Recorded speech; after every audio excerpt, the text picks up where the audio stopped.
Very good morning dear students. हम पढ़े थे कार्बोहाइड्रेट्स बायोमोलिक्यूल चैप्टर में। तो बायोमोलिक्यूल के चैप्टर में हमने कार्बोहाइड्रेट्स पढ़ना शुरू किया था। उसके 2 लेक्चर्स हम पढ़ चुके हैं। हमने कार्बोहाइड्रेट्स में मोनोसेक्राइड्स में ग्लूकोज और फ्रक्टोज का ओपन चेन स्ट्रक्चर और रिंग स्ट्रक्चर पढ़ा है। और डाइसेक्राइड्स हमने कल के वीडियो में शुरू किया था। तो उसमें हमने सुक्रोज़ का स्ट्रक्चर शुरू किया था। तो सुक्रोज़ के बारे में मैंने कल बता दिया था। मैंने कहा था कि आप एक ग्लूकोज़ के स्ट्रक्चर को ड्रॉ करो और वो ग्लूकोज़ जो है अल्फ़ा डी ग्लूकोज़ होना चाहिए। मतलब कि उसमें OH जो है वो नीचे की तरफ लगा होना चाहिए और फ्रक्टोज़ जो है वो बीटा फ्रक्टोज़ होना चाहिए, यानी कि H ऊपर होना चाहिए, OH ऊपर होना चाहिए।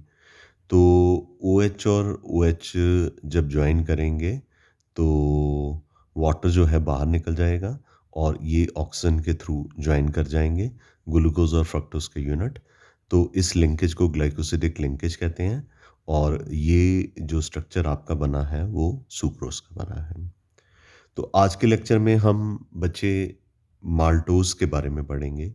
ये मॉल्ट शुगर है और इसको स्टार्च की, जो कि एक पॉलीसेक्राइड है, उसकी हाइड्रोलिसिस से ऑब्टेन किया जाता है।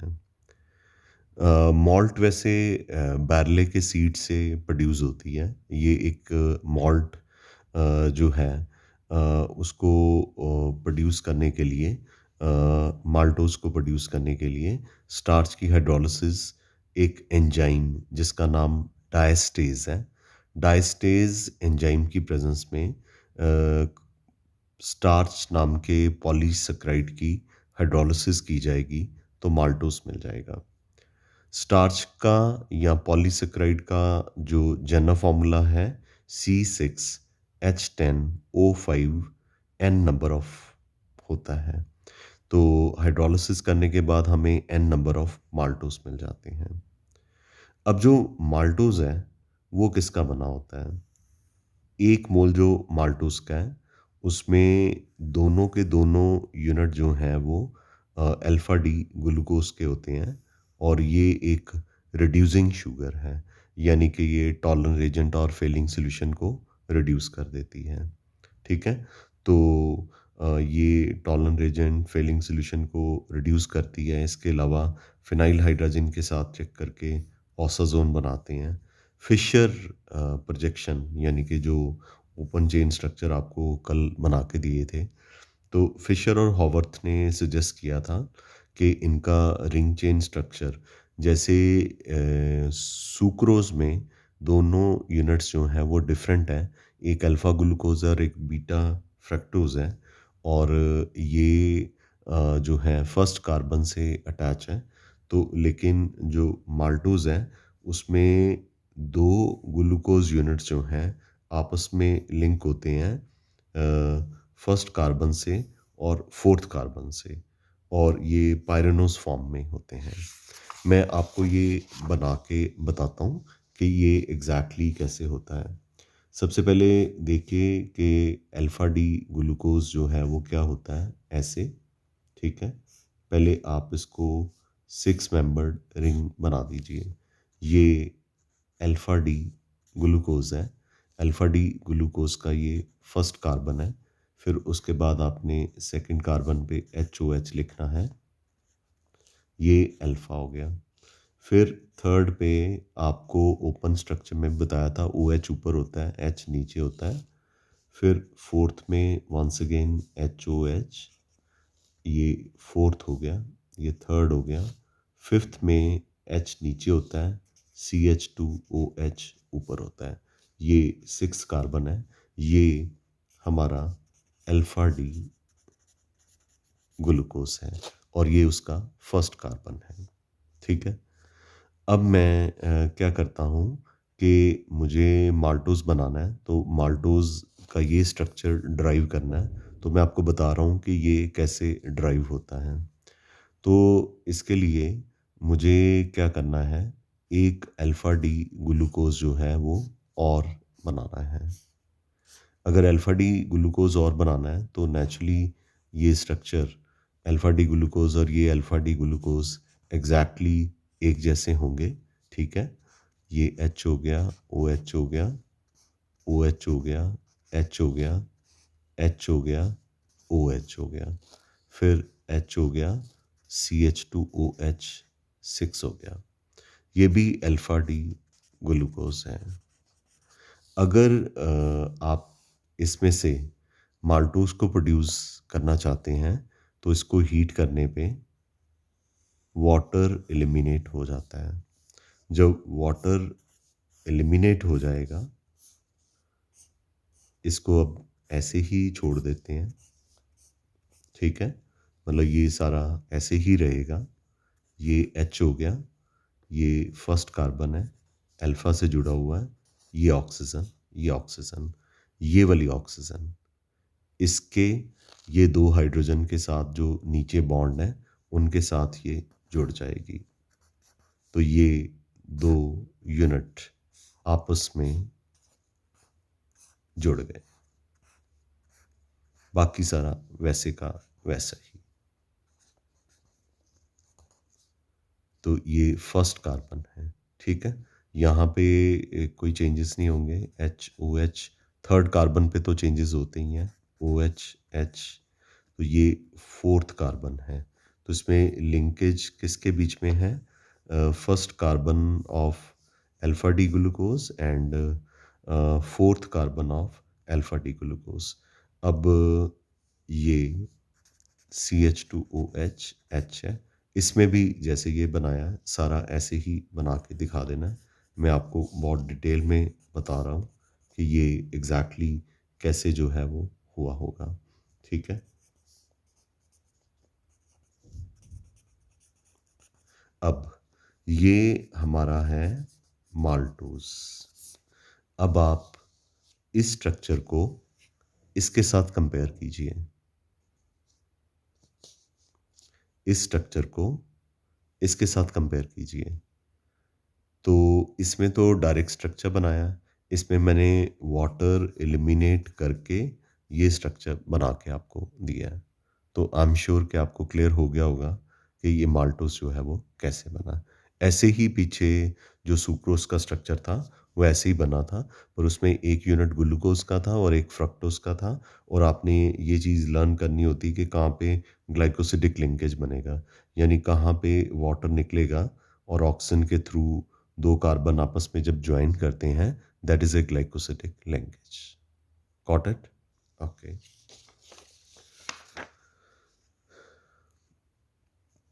जो माल्टोज़ है, ये रिड्यूसिंग शुगर ही है। सुक्रोज़ जो थी, वो नॉन रिड्यूसिंग शुगर थी। सुक्रोज़ नॉन रिड्यूसिंग शुगर इसलिए थी कि उसके फर्स्ट कार्बन का OH जो है, वो वाटर की फॉर्म में एलिमिनेट हो जाता है।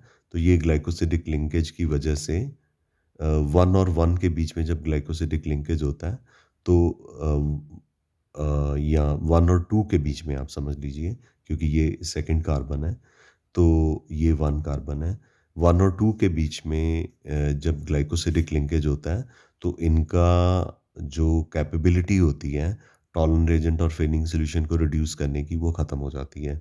इसलिए जो सुक्रोज़ है वो नॉन रिड्यूसिंग शुगर है और जो माल्टोज़ है वो रिड्यूसिंग शुगर है। उसके बाद हमारे पास लैक्टोज़ है। ये मिल्क में फाइंड आउट किया जाता है। इसे मिल्क शुगर भी कहते हैं। फ़ॉर्मूला इसका डाइसक्राइड का हमेशा C12H22O11 ही होता है। तो लैक्टोज़ जो है एक ग्लूकोज़ और एक लैक्टोज़ के यूनिट का बना होता है और ये C1, C4 के इनकी ग्लाइकोसिडिक लिंकेज होती है। तो ये ग्लूकोज़ का स्ट्रक्चर है, लेकिन ये ऊपर जो माल्टोज़ का स्ट्रक्चर था वो अल्फ़ा डी ग्लूकोज़ और अल्फ़ा डी ग्लूकोज़ के बीच में था। लेकिन यहाँ पे बीटा है, बीटा ग्लूकोज़ है और बीटा ही ग्लैक्टोज़ है। यानी OH को ऊपर लेना है, H को नीचे लेना है, OH को ऊपर लेना है, H को नीचे लेना है।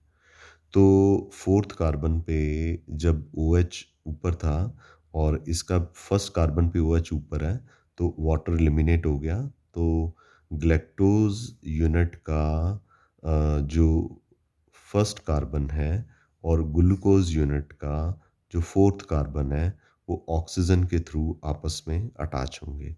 और ग्लूकोज और ग्लूकोज दोनों का फॉर्मूला C6H12O6 ही होता है, लेकिन इनके स्ट्रक्चर में क्या फ़र्क है फिर? ये OHH है, यहाँ पे भी OHH है, सेकंड पे फिर OH ऊपर है, H नीचे है, इसमें H ऊपर है, OH नीचे है, और थर्ड पे भी कॉन्फ़िगरेशन चेंज होगी। यानी कि इसमें OH और H की कॉन्फ़िगरेशन जो है सेकंड थर्ड कार्बन पे ग्लूकोज़ और गैलेक्टोज़ में डिफरेंट होती है। ठीक है? Got it? पर मेन आपको ये पता होना चाहिए कि जो लैक्टोज़ है वो मिल्क शुगर है।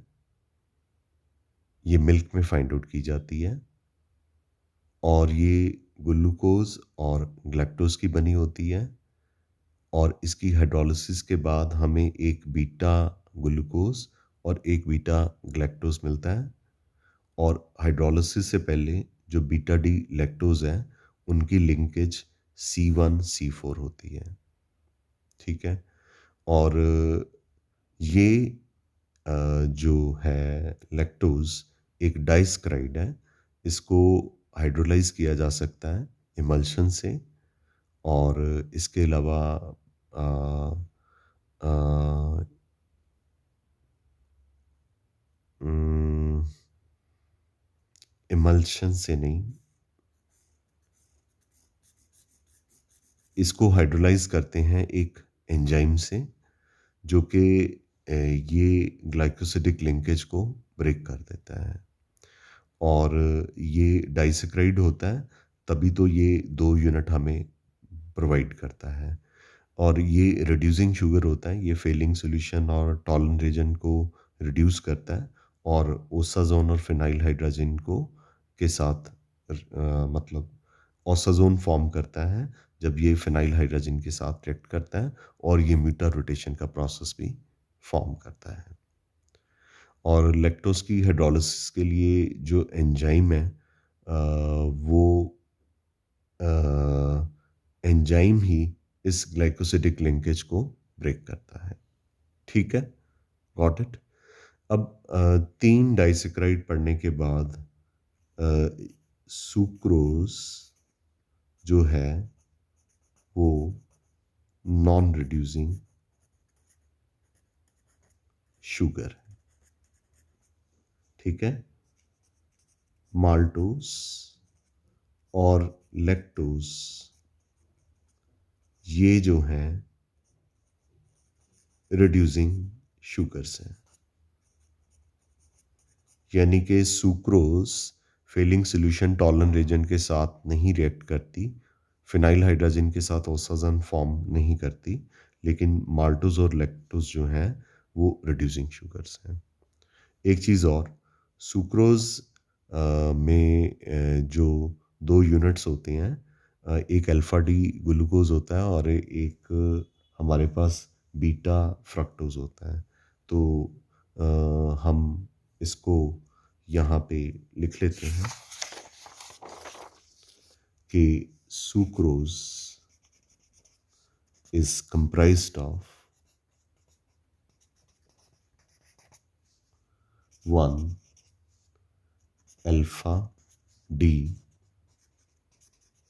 ग्लूकोज यूनिट एंड 1, ये आपको शॉर्टकट एक तरह से मिल जाएगा, और ये एग्ज़ाम में पूछ लेते हैं। एक अल्फा डी ग्लूकोज यूनिट होता है और एक हमारे पास बीटा डी फ्रक्टोज यूनिट होता है। अच्छा, उसके बाद हमने माल्टोज पढ़ा था। माल्टोज जो है इस कंप्राइज्ड ऑफ, हाँ, इसमें ये भी बताना है कि इसमें ये कहाँ कहाँ पे जुड़ते हैं। ये C1 C2 पे ग्लाइकोसिडिक लिंकेज बनाते हैं। ठीक है? ये हो गया हमारा सुक्रोज के लिए।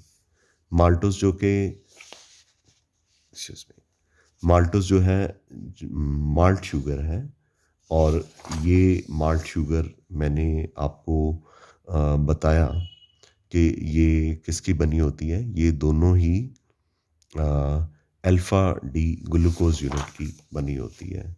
Is made up of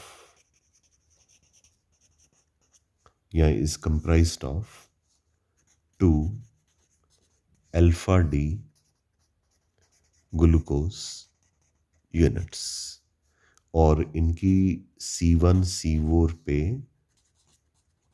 glycosidic linkage होती है। तीसरा हमारे पास है लैक्टोज। लैक्टोज जो है is comprised of 1 beta D glucose and 1 beta D galactose, और इनकी जो ग्लाइकोसिडिक लिंकेज है वो भी C1 C4 ग्लाइकोसिडिक लिंकेज है। लैक्टोज जो है रिड्यूसिंग शुगर है, माल्टोज जो है ये भी रिड्यूसिंग शुगर है, मतलब रिड्यूसिंग इन नेचर है, और सुक्रोज जो है वो नॉन रिड्यूसिंग शुगर है। ये मैंने पीछे भी आपको लिख के दे दिया, ठीक है। तो अगर आप इतना करते हैं तो कोई भी स्ट्रक्चर ड्रॉ करना मुश्किल नहीं है। तो फिर इसका मतलब सिर्फ आपको किसका स्ट्रक्चर याद करना पड़ेगा, एक ग्लूकोज का, एक फ्रक्टोज का, और अल्फा और बीटा में तो फर्स्ट कार्बन पे H और OH का डिफरेंस होता है सिर्फ, और एक ग्लैक्टोज का, दैट्स ऑल। तो आपके ये तीनों के तीनों डाइसैकराइड जो है वो बना सकते हैं आप, ठीक है। ओके, आगे चलते हैं। आगे हमारे पास है शुगर एंड स्वीटनेस के बारे में बात की हुई है। शुगर और स्वीटनेस की बात करेंगे तो जो डिफरेंट शुगर्स हैं उनकी रिलेटिव स्वीटनेस बताई हुई है। Lactose, maltose, galactose, glucose, sucrose, fructose. तो इट हैज़ बीन फाउंड कि fructose is 173 times more sweeter as compared to sugar, right. तो इनकी रिलेटिव स्वीटनेस जो है वो बताई हुई है। तो फ्रक्टस जो है वो जितने भी नेचुरल शुगर प्रेजेंट होते हैं उनमें से सबसे ज़्यादा स्वीटेस्ट होती है।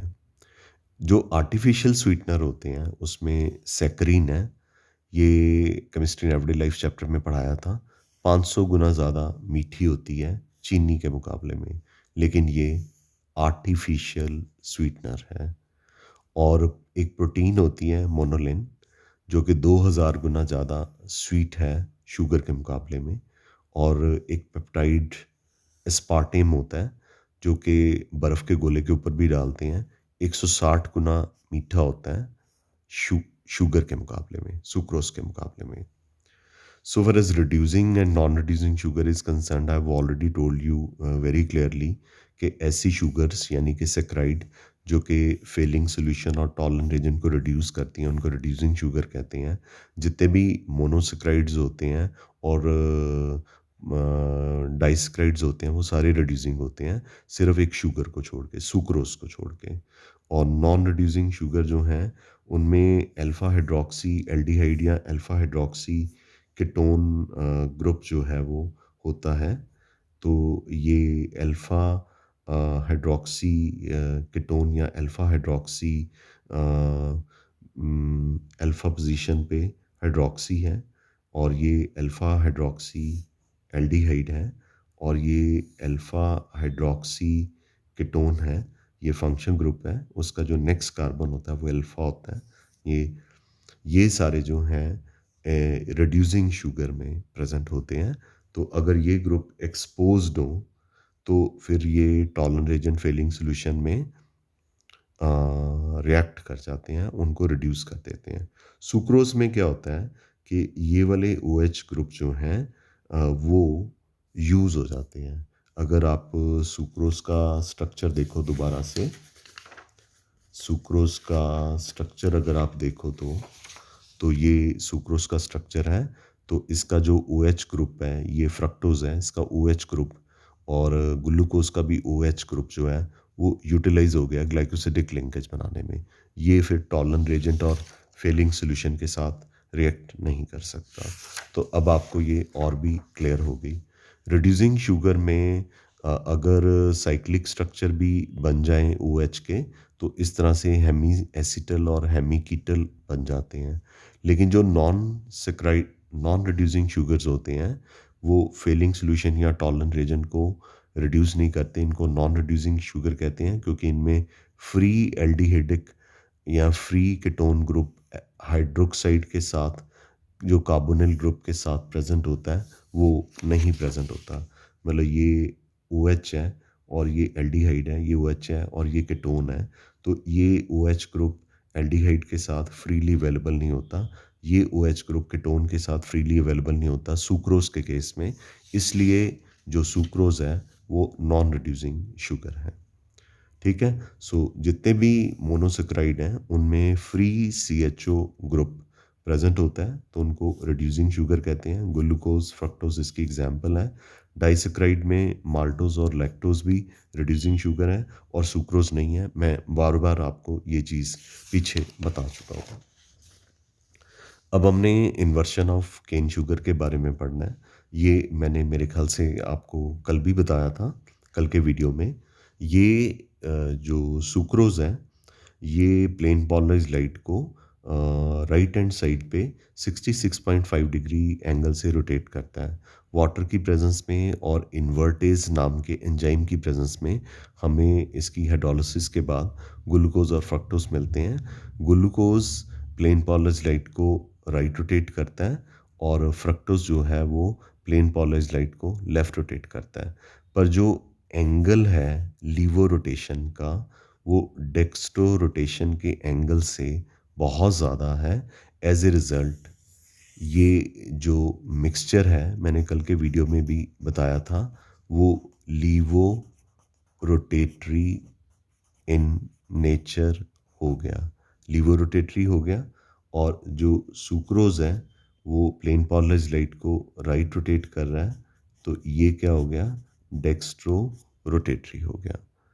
सो इसका मतलब कि डेक्स्ट्रो रोटेशन जो है, अगर लीवो रोटेशन में कन्वर्ट हो रही है, मिक्सचर इनका कन्वर्ट हो रहा है, तो इसका मतलब कि केन शुगर की जो प्रोडक्ट्स हैं, वो रिएक्टेंट पेरेंट से मैच नहीं करते। उनकी ऑप्टिकल एक्टिविटी पेरेंट सुक्रोज से ऑपोजिट है। अगर parent sucrose plane polarized light को राइट रोटेट कर रहा है, तो प्रोडक्ट मिक्सचर जो है वो प्लेन पोलराइज्ड लाइट को लेफ्ट रोटेट कर रहा है। इसलिए इस प्रोसेस को इन्वर्शन ऑफ केन शुगर कहते हैं और इस शुगर को इन्वर्ट शुगर कहा जाता है। I am sure this is clear to you guys. Clear? अब हमारे रह गए important function of carbohydrates. Cellulose को छोड़ के कार्बोहाइड्रेट्स जो हैं बॉडी का फ्यूल का काम करते हैं और ये हमें एनर्जी प्रोवाइड करते हैं।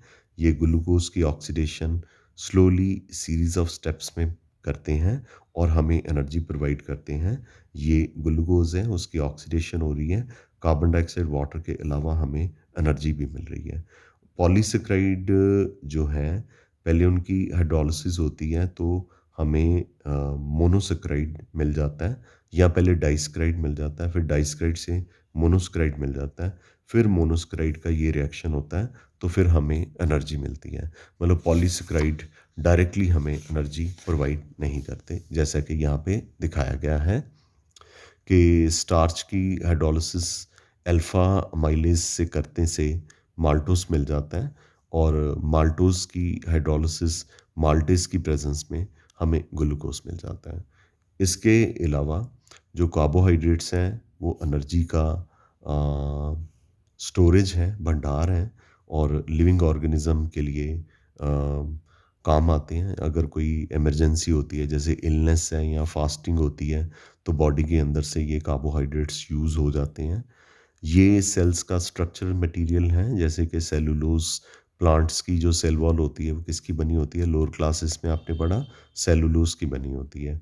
कुछ कार्बोहाइड्रेट्स जैसे कि शुगर और स्टार्च रिजर्व फूड का काम करते हैं, और स्टार्च जो है रिजर्व फूड है प्लांट्स के अंदर। ये सीड के अंदर स्टोर्ड होता है, और सीड जो है एक टाइनी प्लांट ही होता है, और सीड को जब आप सो कर देते हो तो फिर ये एक नए प्लांट में ग्रो कर जाता है।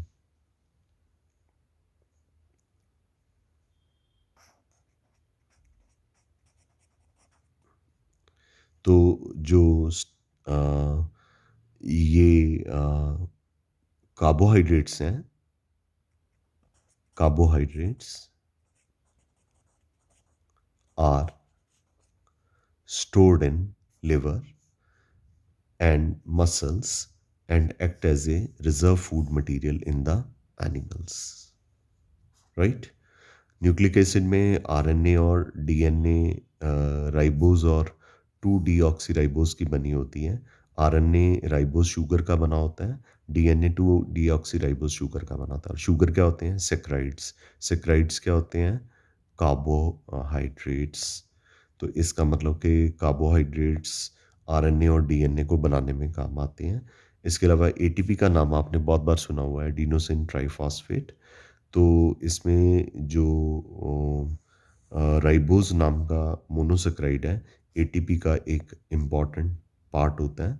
और एटीपी मॉलिक्यूल जो हैं एनर्जी करेंसी सेल होते हैं, और ये कार्बोहाइड्रेट, प्रोटीन और फैट्स की मेटाबॉलिज्म के काम आते हैं। क्लियर है बच्चा? तो कार्बोहाइड्रेट के बारे में हम last but not the least that I wanted to tell you is D and L configuration. कि डी एंड एल कॉन्फ़िगरेशन पीछे भी आया था, तो मैंने आपको बताया था। मैंने फर्स्ट वीडियो में बड़ी क्लियरली बता दिया था। अब एक बार फिर से आपको बता देता हूँ कि स्मॉल डी या प्लस का साइन जो होता है उसका मतलब होता है डेक्स्ट्रो रोटेटरी। स्मॉल एल या जो नेगेटिव होता है वो लीवो रोटेटरी होता है। अब हमने डी एल नोटेशंस के बारे में पढ़ना है। ठीक है? आपके पास कोई भी स्ट्रक्चर है, जैसे ये ग्लूकोज ही है, ठीक है? तो मैं इसका फिशर प्रोजेक्शन बना देता हूँ। तो ये एच है, ओ एच है, थर्ड कार्बन पे ये 1 है, ये 2 है, ये 3, थर्ड कार्बन पे ओ एच इधर ही होता है, एच हो गया। फिर ये फोर्थ कार्बन पे, फिर ये फिफ्थ कार्बन पे, और 6 कार्बन पे CH2H। ये कौन सा कार्बन है? सेकंड लास्ट कार्बन, जिसे पेनल्टीमेट कार्बन बी कहा जाता है। ये सेकंड लास्ट कार्बन है, इसे पेनल्टीमेट कार्बन बी कहा जाता है। और अगर पेनल्टीमेट कार्बन पे ओ एच जो है वो राइट हैंड साइड पे हो, तो इस ग्लूकोज का नाम क्या होगा? डी। अगर ये डेक्स्ट्रोटेट्री है तो ब्रैकेट में पॉजिटिव लिख देंगे ग्लूकोज। और अगर यहाँ पे देख लेते हैं कि ओ एच जो है वो लेफ्ट साइड पे है कि राइट हैंड साइड पे, उसके अकॉर्डिंगली इसको अल्फा या बीटा भी कहा जा सकता है। तो एक और बना लेते हैं। ये CH2OH है, ये HOH है, ये OHH है, ठीक है? ये फिर HOH है, ये 1, ये 2, ये 3, ये 4। अब ये पेनल्टीमेट हो गया। अब यहाँ पे ये पेनल्टीमेट कार्बन है, और यहाँ पे OH जो है वो कौन सी साइड पे है? लेफ्ट हैंड साइड पे है। तो इस तरह के ग्लूकोज को हम क्या कहते हैं? एल एल एल का मतलब पेनल्टीमेट, यानी कि सेकंड लास्ट कार्बन पे, सेकंड लास्ट यानी पेनल्टीमेट कार्बन, क्योंकि ये सिक्स्थ है, ये लास्ट है, लास्ट से पहले वाले पे, सेकंड लास्ट कार्बन पे अगर ओ एच जो है लेफ्ट हैंड साइड पे हो, अगर वो डेक्स्ट्रो है तो यहाँ पे पॉजिटिव साइन डालेंगे, लीवो है तो यहाँ पे नेगेटिव साइन डाल देंगे। लेट अस अज्यूम कि ये डेक्स्ट्रो है, तो इसको एल प्लस ग्लूकोज कह देंगे। ठीक है। बाकी अल्फ़ा या बीटा तो डिपेंड करता है कि वो रिंग स्ट्रक्चर आपको देखना पड़ेगा। रिंग स्ट्रक्चर देखने के बाद आपको पता चलेगा कि ओ एच लेफ्ट साइड पे है कि राइट हैंड साइड पे है फर्स्ट कार्बन पे। वो पीछे फर्स्ट वीडियो में उसको चेक कीजिए कि अल्फ़ा और बीटा कैसे बोलते हैं फर्स्ट और सेकंड वीडियो में। ठीक है। ये यहाँ पे सारा कुछ लिखा हुआ है। सबसे पहले ये जो फिनोमेना है डी और एल का, ग्लिसरल एल्डिहाइड नाम के कंपाउंड में फाइंड आउट किया गया था।